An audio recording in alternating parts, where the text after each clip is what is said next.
এমন কোনো বিষয় নাই যে জিনিসটা আমাদের অনুকূলে আছে। ৩ বার মৃত্যুটাকে খুব কাছ থেকে দেখে এসেছি। আমি এখন বলা চলে যে আমি এখন বোনাস লাইফে বেঁচে আছি। আমরা বাংলাদেশ থেকে আমাদের দেশের একটা পতাকা নিয়ে যাই। যে পতাকাটা আমরা উপরে তুলে ধরবো, চূড়ার উপরে তুলে ধরবো। এখন এই পতাকার যে এমন শক্তি এটা কিন্তু আমরা এইভাবে বুঝতে পারবো না। যখন এই পতাকাটাকে প্রতিনিধিত্ব করতে যাই যে হ্যাঁ, আমি একজন বাংলাদেশের প্রতিনিধি হিসেবে এখানে এসেছি, তখন বোঝা যায় যে পতাকার শক্তিটা কেমন এবং এর কতটুকু সাহস যোগায়। আমরা যখন অভিযান করি তখন আমরা শেষ মুহূর্তে গিয়ে শেষের দিকে গিয়ে আমাদের কোনো শক্তি থাকে না, আমাদের মানসিকভাবে ভেঙে পড়ি, দীর্ঘদিন যাবৎ খাবার না খেতে পেরে আমাদের শারীরিক শক্তি থাকে না। তখন আমরা শুধু একটা মানসিক শক্তির জোরে আমরা উপরে উঠে যাই। তখন ওই একটা শক্তিই থাকে যে আমরা যখন ভয় পাই, যখন আমরা মানে আর পারছি না এরকম পরিস্থিতি চলে যায়, তখন আমাদের মধ্যে শক্তি যোগায় যে আমাদের বুক পকেটে থাকা যে দেশের পতাকাটা, লাল সবুজ পতাকাটা, এই পতাকাটাই তখন আমাদের বিশাল শক্তি যোগায়।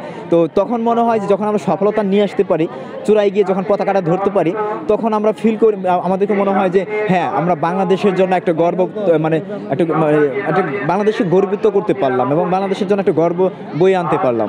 এবং তখন মনে হয় যে না, বাংলাদেশ এই পর্বতের চূড়ায় বাংলাদেশ উঠেছে এবং বাংলাদেশের জন্য একটা সফলতা যে হ্যাঁ, বিভিন্ন ক্রিকেট, ফুটবল এরা যেমন সফল হয় বিভিন্ন টুর্নামেন্ট খেলে, তখন আমাদেরও ঠিক সেম একটা পর্বত জয় করলে আমাদের একটা করে ওইরকম টুর্নামেন্ট জয়ের মতো হয়ে যায়। পর্বত অভিযানে থাকি তখন প্রত্যেকটা মুহূর্ত আমাদের জন্য প্রতিকূল এবং সেখানে আমরা এমন কোনো বিষয় নাই যে জিনিসটা আমাদের অনুকূলে আছে।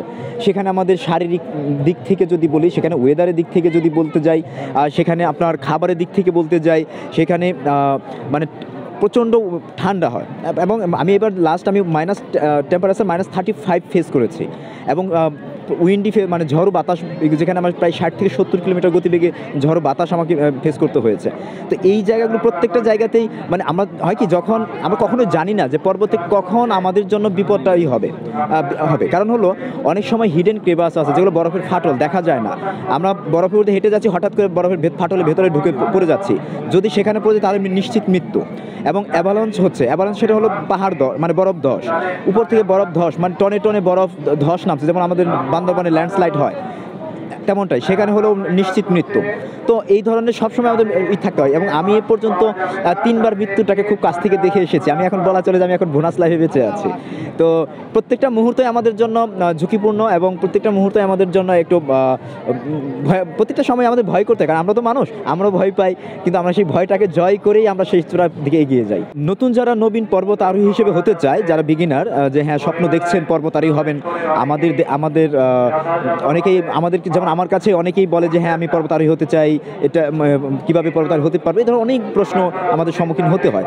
তো তাদের জন্য এটা বলতে পারি যে পর্বত আরোহী হতে হলে সর্বপ্রথম আমাদেরকে মেন্টালি ফিটনেসটাকে বাড়াতে হবে, যে মানসিক ইচ্ছা শক্তিটাকে। কারণ পর্বত এমন একটা জায়গা যেখানে শুধু শারীরিক শক্তিতে কাজ হয় না, সেখানে একটা মানসিক শক্তিটা অনেক বড় একটা ভূমিকা পালন করে। তারপরে হলো আপনার শারীরিক ফিটনেস, যে শারীরিক মানে শরীরটাকে যদি অনেক ফিটনেসটাকে সবসময় ঠিক রাখতে হবে।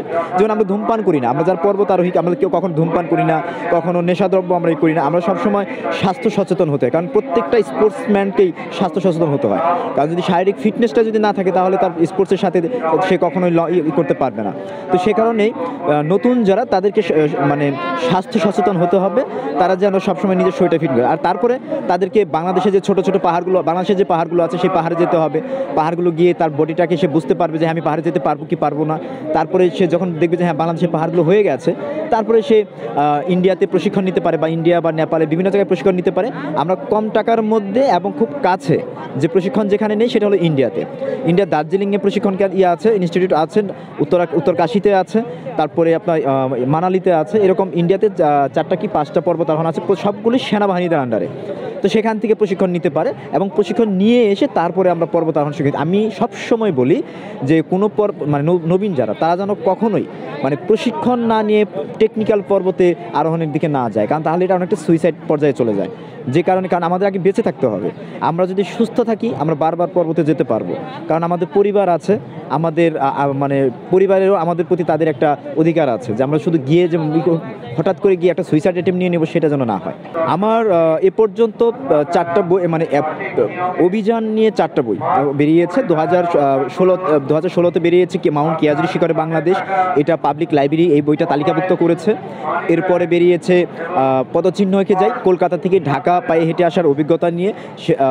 তারপরে বেরিয়েছে পর্বত অভিযানের শ্বাসরুদ্ধকর 15 ঘন্টা, এটা আমরা যে লার্কে অভিযানে যে 15 ঘন্টা সার্ভাইভ করেছিলাম সেটার উপরে গল্প এটা নিয়ে, এবং এই বইটাও পাবলিক লাইব্রেরি তালিকাভুক্ত করেছে। এবং এবছর মানে গতকালই আমার একটা নতুন বই বেরিয়েছে, সেটা হলো হিমলুং শিখরে। এই বইটা যে আমার হিমলুং শিখরে যে লাস্ট অভিযান করে এলাম, এখানে আমাদের পর্বতারী বন্ধুকে আমরা হারালাম, এই যে পুরো গল্পটা নিয়ে এইবারের বইটা এসেছে আমার। সংবাদ, ফিচার ও অনুষ্ঠানের জন্য ভিজিট করুন সংবাদ প্রকাশের ওয়েবসাইট এবং যুক্ত থাকুন ফেসবুক পেজ ও ইউটিউব চ্যানেলের সঙ্গে।